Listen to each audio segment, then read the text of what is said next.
أطلنا نعدم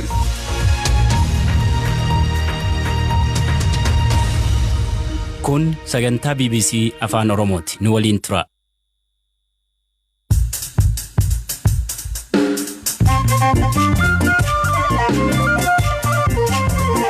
Yooyaa malee yooyaa dhaggeeffattoota raadiyoo BBC afaan oromoo nu dhiyaadhaa bakka nu dhaggeeffachuu jirtan cufaatti sagantaan keen am jalqaba. Gaafiin obbo Jawarfaan gaafatanii manni murtii kuffis maani? Asitti nu deddeebistanii qaama dastaa kanaa ta'uun barbaannu waan ta'eef beellamni dheeraan waggaa lamaan boodatti nuuf haa kennamu. Filannoon kun darbee yoo mootummaan kan tasgabbaa'u ta'e deebinee yeroo sana dhiyaannaa. Senetiin Ameerikaa erga akkamii mootummaa Itoophiyaaf dabarse? Hooggantoota paartilee mormituu akka gadhiifaman deeggartootaa fi rogeeyyiin sochii siyaasaatiin hidhaa jiran akkasumas gaazexeessitoonni gabaasa isaaniitiif hidhamanii jiran akka gadhiifaman lammiileen Itoophiyaa hunduu mirgi bilisummaan dubbachuu fi filannoon Itoophiyaa waxabajjii 21 geggeeffamuu fi oduu biraalee harka qabaa. Aan asli galgalooti nu waliin tura.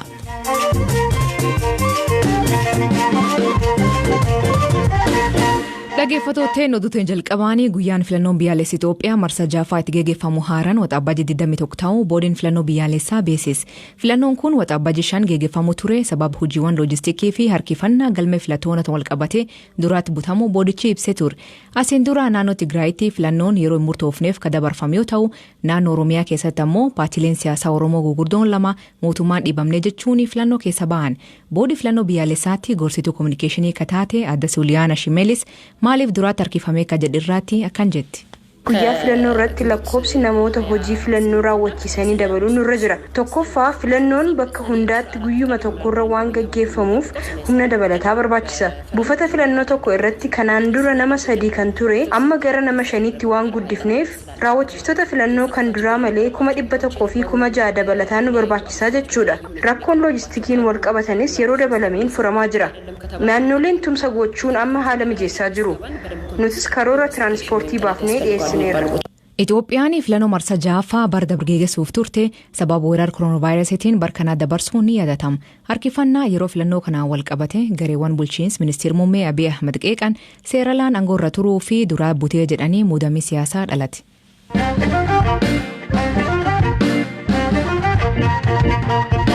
Manni murtii olaanaa federaalaa gaafii obbo Jawarfaan beellamii dheeraan waggaa 2 nuuf haa kennamuu jedhee gaafate kuffis. Beellamarraa kanarraatti obbo Jawar Mohammed obbo Baqqalaa Garbaa dabalatee himatamtoonni 20 mana murtii olaanaa federaalaa dhaddacha lidaataatti qaaman argaman. Obbo Jawarfaan namoonni manni murtii gadhiifamuu jedhee ajajeeyyu gadhiifamuu hin jiru dhimmi kennaa erga filannoon dabartee mootummaan tasgabbaa'e haa ilaalamuu jedhanii mana murtii gaafatan. Haa ta'u malee manni murtichaa gaafii isaanii kan kuffisu abukaatoo isaanii keessa tokko ta'an obbo Tuulii Baay'isaa BBC'tti. Jawar Mohammed obbo Baqqalaa Garbaa fi obbo Dajanee Taafaa beellama kanarratti yaada qabnaa jedhanii mana murtii ayyamsiisanii dubbatanii walumaa galatti cuunfamee yoo ilaalamu yaadi isaanii kan sadan isaanii kan wal deeggarudha. Maal kan jedhu ture amma akka ilaalaa jirutti olaantummaan seeraa kabajamaan jiru. Ajaja mana murtii qaamni hojii raawwachiiftuu qaaqeetti gara barbaadetti geessaati jira.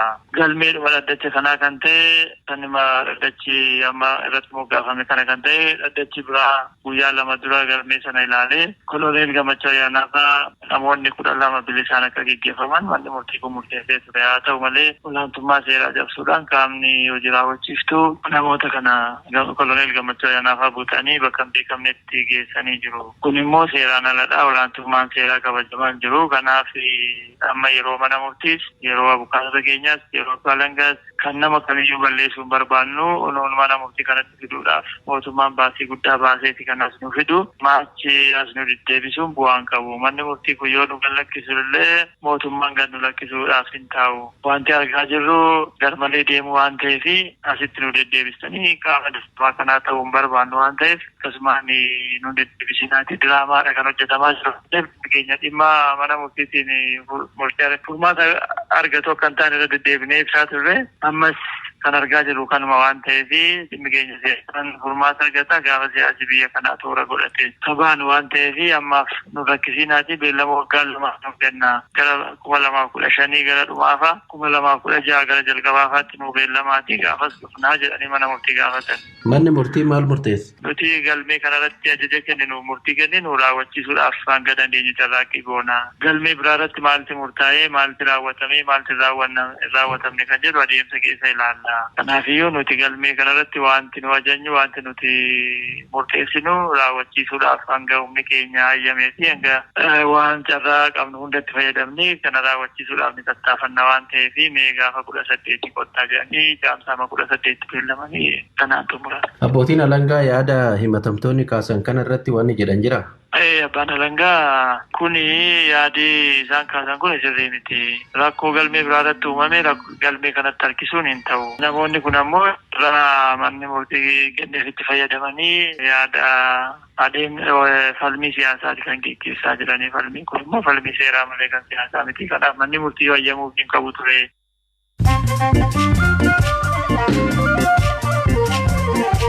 Dhaggeeffattootteen amma oduu gaggabaaboo addunyaa isanii dhiyeessaa jalqabaanii naannoo Tigraayitti waraana Itoophiyaa hospitaal magaala Aksum keessatti argamutti miseensota TPLF barbaaduu fi sakkata'iinsa taasisuu AFP'n maddeen daaktaroota hospitaalichaa eeruun gabaas. Loltoonni tun meeshaa waraanaa daaktarootaaf naasota irratti qiyaafachuun namoota dhukkubsatanii wallaanamaa turan gulukoosii irra kaasuu himan. Waraanni Itoophiyaa hospitaal seenan himata jedhe irratti gamraaya Itoophiyaa wanti ibsame hin jiru. Mootummaan Itoophiyaa hidha haaromsaa marsa lammaffaaf bisaan kan guutuu fi humni nu dhaabsis hin jiru jette. Ijaarsi piroojeektii kanaa harka 80 dhaqqabu mootummaan Itoophiyaa kalee ibse. Ministeerri Haajaalaa Masrii Saami Shukriin Itoophiyaan hidha kan bishaan guutuu fi dantaa bisaanii balarreen buuftuu jedhe. Tarkaanfiin Chaayinaanii maallaqa dijitaala irratti fudhatteen gatii biitkoinii tokkoo cabuu $34 gad buuti. Chaayinaanii abbootiin qabeenyaa daldala maallaqa dijitaala irraa qusatu akeekachiisa. Maallaqi dijitaala keessa ka beekame fudhatama qabu biitkoin. Miseensaan warra Jamanii ka baqata fakkeessee haleela shororkeessummaa hojjechuuf karoorfatee jedhan himati irraa banam. Namni Lieutenant Frankoon jedhamuun kunin baqata Suuriyaa fakkeessee akka baqataa galmaa'ee France jiraachaa ture. Abbootiin alangaa namni kunin jibba islaamummaa uumuu fi namoota hedduu ijjeessee karoorfatee jedhan. Naayijeeriyaatti mana amantii ibiditkaanii namni 8 keessa gubatee jedhan gaa'uni. Namoonni hidhatan mana amantaa kan dabalatee manneen hedduu gubuu himan. Naannoo kan keessatti manneen amantaa gubuun beekama.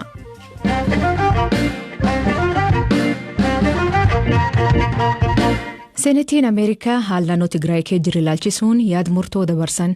Yaadni furmaataa mootummaan Itoophiyaa TPLF fi qaamoleen kaan lol Tigraay keessa akka dhaabbatu gaafatu Senetii Ameerikaan sagalee guutuun ragaa'e.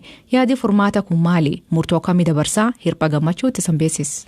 Yaadni furmaataa S Resolution 97 jedhamuun beekamu kun qaamoleen kunneen mirgoota namoomaa kabajuu, deeggarsa namoomaas danqaa malee akka ga'uu fi sarbamoonni raawwataman jedhaman qaama walabaan akka qoratamaniif tumsa akka godhan gaafatama. Sanadni kun yeroo duraatiif ji'a bitootessaa keessa Seneetara Paartii Riippaabilikaanii kutaa biyya Idahoo James Rich jedhamaniin dhiyaate. Sanada kanas Seneetichatti koree walitti dhufeenya biyyoota alaatiif kan dhiyeessan yoo ta'u, bakka buutonni biroo 17 ta'anis wixinee seeraa kana deeggaruun itti hirmaataniiru. Waraanni Tigraay keessaa sadaasa 4 bara 2020 erga eegalees namoonni 10,000 ajjeefamanii 100,000 kan lakkaa'aman immoo biyya keessatti qe'ee irraa buqqaanii jiru. Dhaabbileen mirgoota namoomaa idil addunyaa waraanni Eertiraa naannoo Tigraay keessatti sarbama mirgaa cimaa raawwataniiru jechuun himatu. Mootummoonni Itoophiyaa fi Eertiraa yeroo dheeraadhaaf waraana Tigraay keessatti hirmaannaa loltoota Eertiraa erga haalaa turaniin booda ministeerri muummee Abiyyi Ahmad paarlaamaatti dhiyaachuudhaan Eertiraan sodaa nageenyaa waan qabduuf daangaa ce'uun galtee jedhaniin. Yaadni furmaataa yookiin rezoolushiniin guyyaa roobii ragga'e S Resolution 97 jedhamuun beekamu kun Ameerikaa fi Itoophiyaan walitti dhufeenya jaarraa tokko olii lakkoofsee qabu jedhama. Muddamni paartii ministeera muummee Abiyyi Ahmadii fi TPLF gidduu ture ammaachaa deemuun gara waraanaatti akka geeddarame fakkeenya taateewwanii kaasee himama. Senetichi lola kanaan walqabatee dhimma waliigaltee raga'amee fi hojiirra ooluu akka qabus tarreesseera.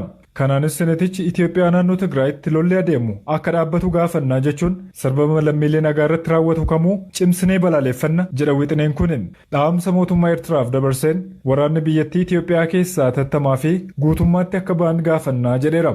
Ajjeechaa, saamicha, gudeeddee fi yakkoota biroo waraana Eertiraa fi qaamolee biroon naannoo Tigraay fi naannolee Itoophiyaa birootti raawwatamu cimsinee balaaleffannaa jedhama. Senetiin kun mootummaa Itoophiyaaf ergaa dabarseen immoo hooggantoota paartilee mormituu akka gadhiifaman waamicha dabarseera. Gaggeessitoota siyaasaa, deeggartootaa fi rogeeyyiin sochii siyaasaatiin hidhaa jiran akkasumas gaazexeessitoonni gabaasa isaaniitiif hidhamanii jiran akka gadhiifaman waamicha dhiyeesseera. Lammiileen Itoophiyaa hunduu mirgi bilisummaan dubbachuu fi hirmaannaan siyaasaa loogiin isaan irra otoo hin ga'in kabajamuufii qabaa jedhama. Kana malees biyyattiin marii biyyaalessaa hunda hirmaachisee fi amanamummaa qabu akka qopheessitu gaafannaa jedhama. Kana malees senetichi qaamoleen mootummaa Ameerikaa garaagaraa tarkaanfii yookiin immoo murtoo dabarsuu qaban jechuun yaada dhiyeesseera. Hooggansa mootummaa Eertiraa fi TPLF wajjin hojjechuun lola kanaaf xumura akka itti godhaneefis waraanni Eertiraa akka gadhiisee ba'u hojjechuu qabu jedheera. Yaadonni murtoo Senate Resolution jedhaman kunneen gama seeraatiin dirqama kan kaa'an miti. Haa ta'u malee yaada waloo miseensonni seneetii dhimma tokko irratti qaban kan agarsiisudha.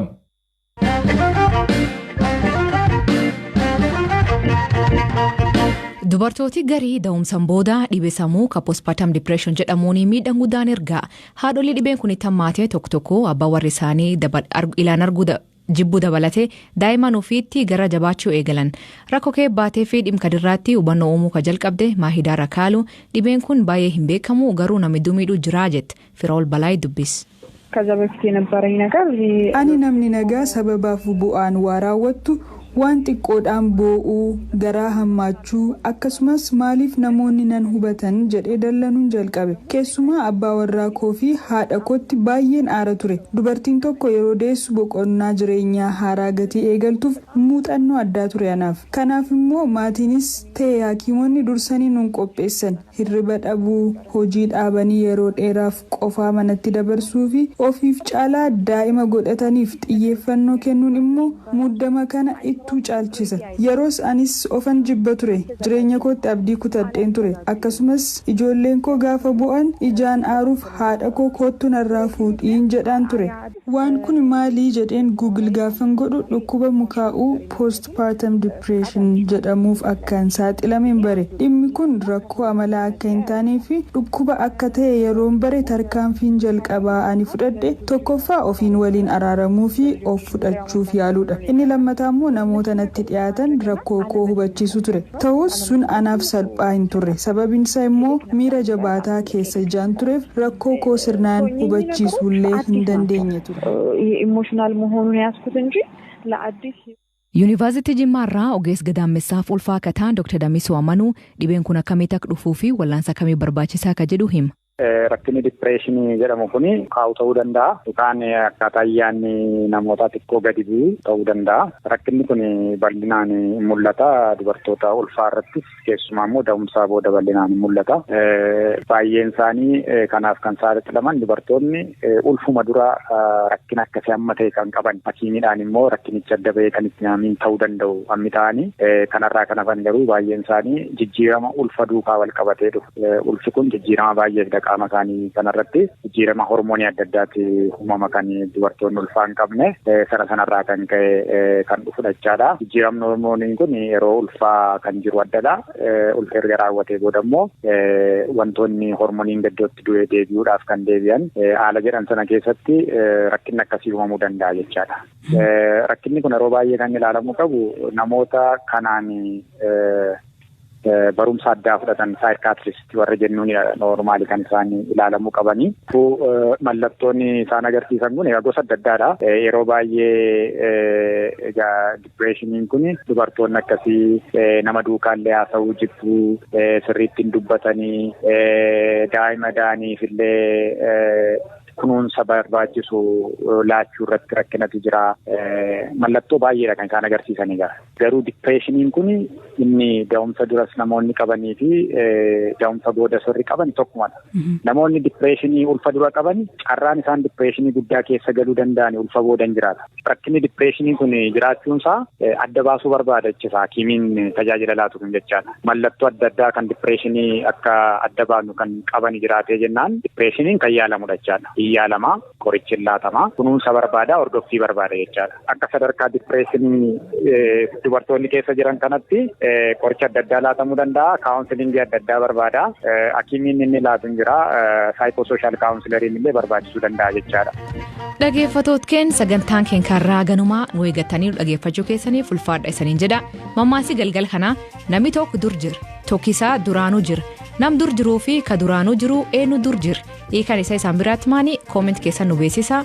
Sagantaa kan qophees Biraanuu Gammachuu gam teknikaatiin Oskaar Bungaa keessaniif dhiyeessan Aslii Galgalooti Agborii saatii akkana nagaa waaqa kee bulaa oraa bulaa deebanaa hangafamaan dhan bulaa.